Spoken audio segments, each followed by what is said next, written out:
upon a time, there was a young couple named Malloy.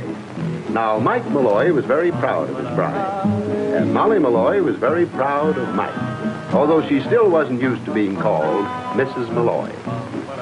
As you can plainly see, neither Mike, nor Molly, nor Chauncey, their car, had a care in the world.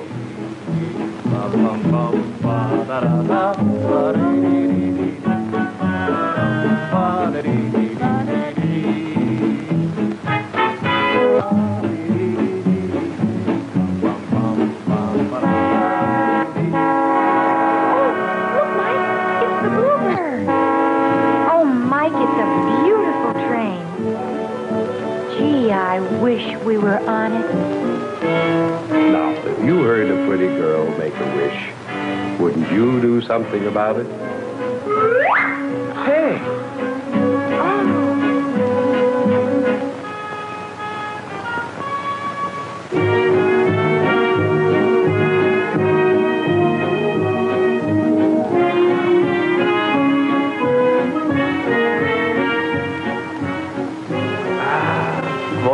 What a way to travel. It's a gorgeous train. I wish we could see the rest of it. That's easy. We're all proud of the Bluebird.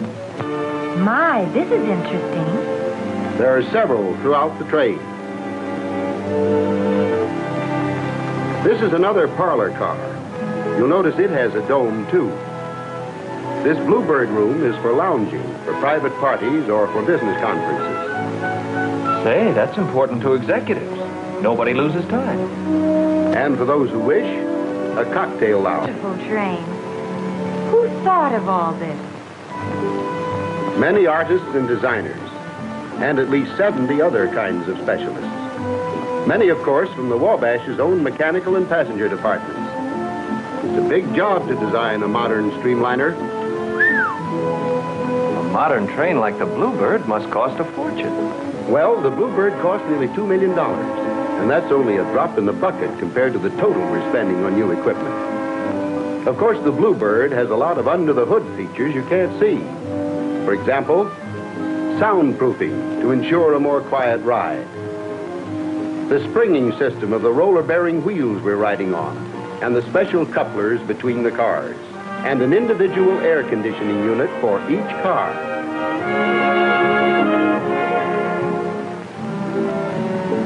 Say, what about the Bluebird's engine? How fast can it go? It could then. Are used to get the train up to normal running speed as soon as possible and keep it there. For steady on time.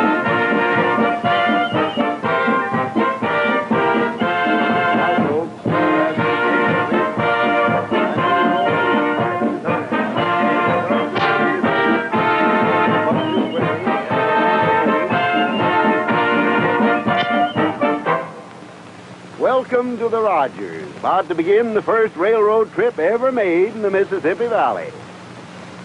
Step aboard, folks, step aboard, and help us make this day, November the 8th, 1838, a bright spot in history. Welcome to the Rogers. Well, welcome to the Rogers, folks.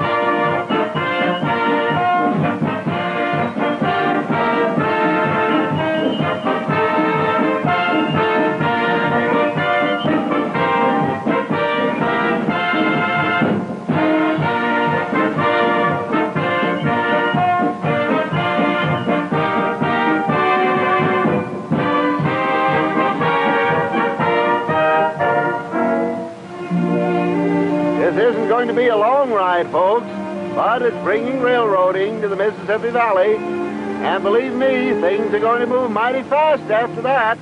You can bank on the Wabash, the friendly, friendly road. You can bank on the Wabash to bear your heavy load. For its branches like fingers stretch over fertile land.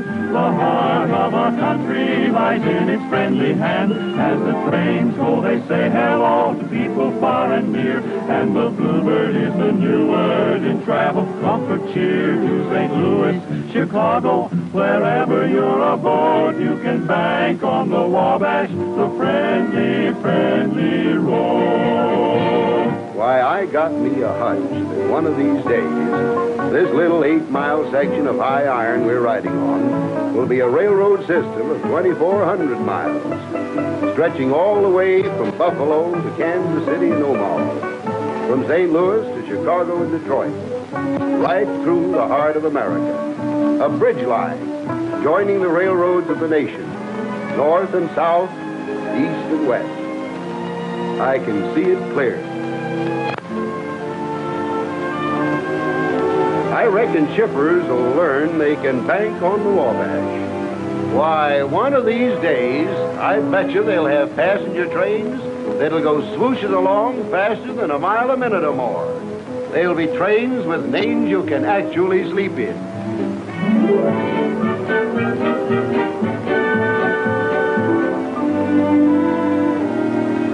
Individual rooms that a flick of the finger will turn into comfortable private bedrooms. All sizes, too. Detroit. In Chicago.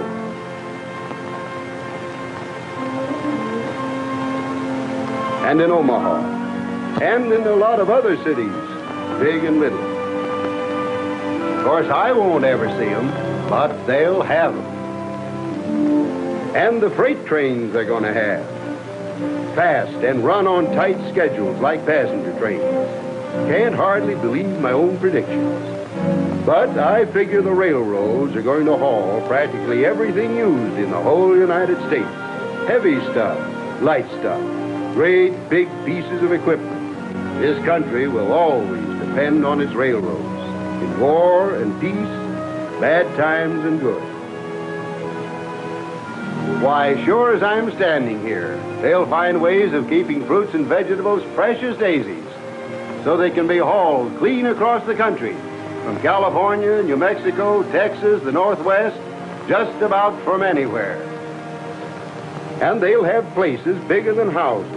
The railroad will own them itself, where farmers' grain can be stored until the market's ready for it, and special machines for unloading a whole car full of grain without waste. Yes, sir, people will all eat better and live better because of railroading. And you just mark my words, this railroad right here, this railroad of ours, will be feeding whole cities like St. Louis and Detroit. Why, I can see it just as if I were there. Great produce terminals, regular beehives, kept filled with food all the time by our railroad.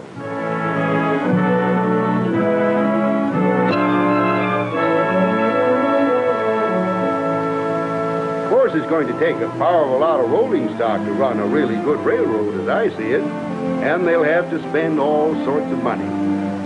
But the way I figure it, this country's got to have the railroads if we're going to grow big and stay strong.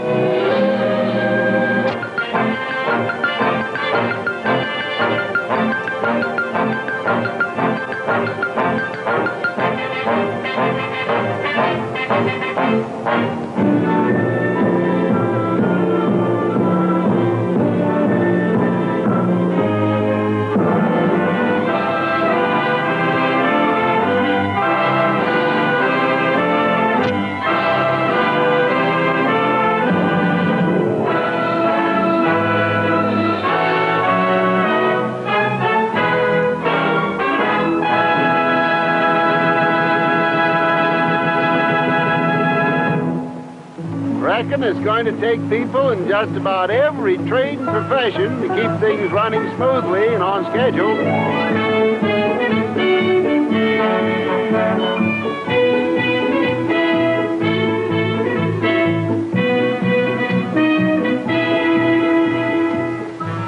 Wouldn't surprise me none if they figured out ways of actually seeing trains and controlling them maybe hundreds of miles away.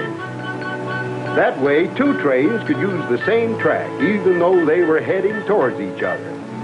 Because the dispatcher could signal one train to slow down and then set a switch to put it on a sidetrack, even though he was miles away and couldn't even see the two trains. Never forget it.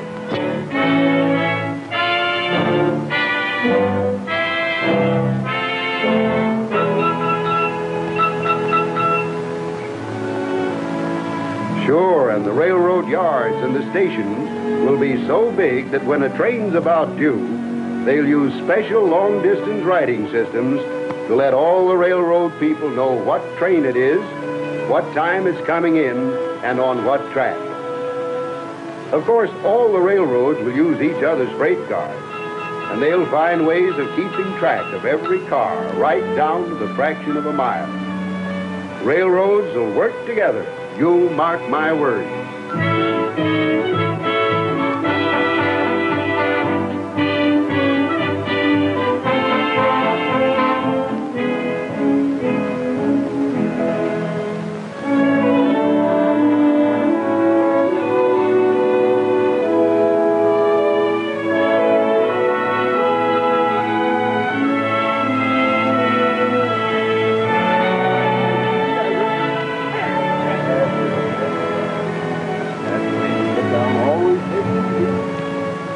Well, young lady, how does it feel to make history? I guess I'll take the Bluebird. La la la la la la la la la la la la la la la dum dum dee dee dee dee da da da la la la la da da dum. Say, I'm hungry. Luncheon is now being served in the dining car forward. Let's see.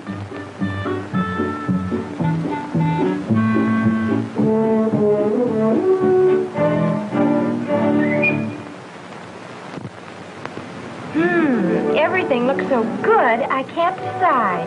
The braised shoulder of lamb is very nice. Oh, isn't this exciting? Or perhaps the fried Maine scallops.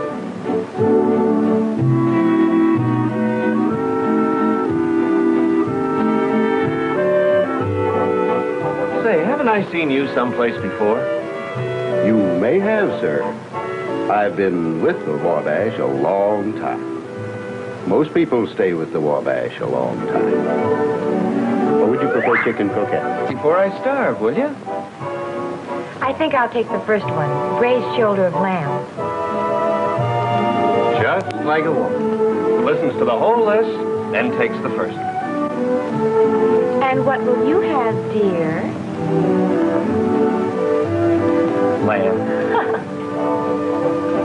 Gosh, Molly, just like a regular restaurant, isn't it? Well, nowadays, a dining car is a restaurant. There's no doubt of it. With the food cooked in kitchens the size of a cupboard, I'll bet. Most people think of a dining car kitchen as something like this.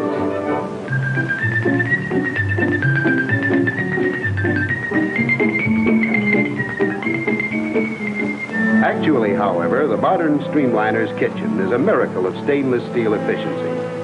Preparing 200 or 300 meals at one mealtime is routine for these boys. Everything just shines. A good chef wouldn't have it any other way, even if he didn't have to meet the health requirements of every state the train passes through. Our commissary department puts a lot of time and thought into making our meals as tasty, as appetizing, and as pleasing to look at as we know how.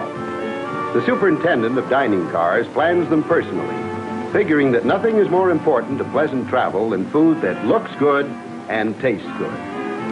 Last year, for example, we bought 25,368 pounds of meat and 156,200 pounds of potatoes, among other things, for the 804,129 meals served in our dining cars. I used to think of railroads as just hauling things from one place to another. I didn't realize they bought and used so much themselves. The railroad's a big consumer, all right. That's one reason railroads are so important to the communities they serve. The regular shopping list of our purchasing department runs into tens of thousands of items. As a matter of fact, our total bill amounts to millions of dollars every year. Dollars that go right back into the communities served by the Wabash.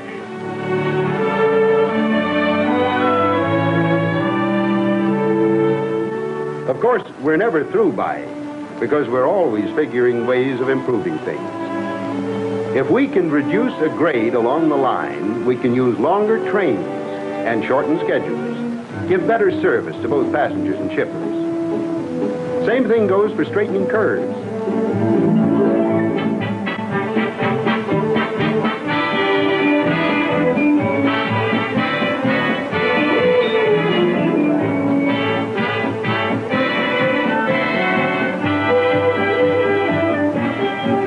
In fact, we spare no effort to keep the roadbed in perfect condition and to keep things moving.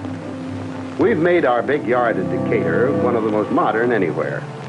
Electronic and other up-to-the-minute equipment makes it almost a push-button operation, all designed to keep the wheels rolling on Wabash tracks. All this effort to make our road second to none and keep it that way helps the community, too. A railroad helps the community in lots of other ways as well.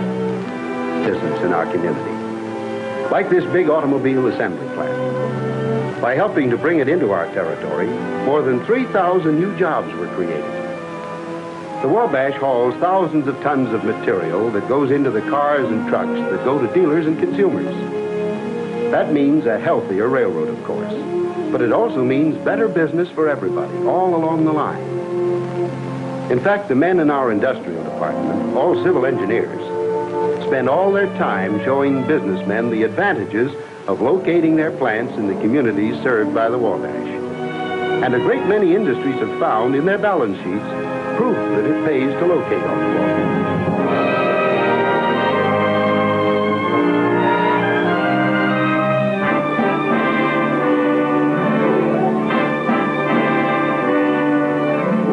Yes, sir, practically everything we need and use in our daily lives depends in one way or another on the... Convince yourself. Just imagine. Just try to imagine what things would be like if the railroad suddenly stopped running.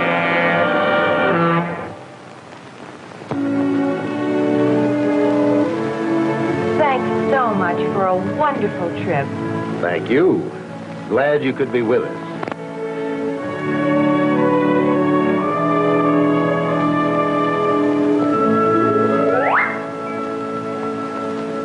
Bluebird, for a wonderful, wonderful ride. Ba-da-dum, bum, ba-dum, bum, bum, ba-da-yum, bum, bum, bum.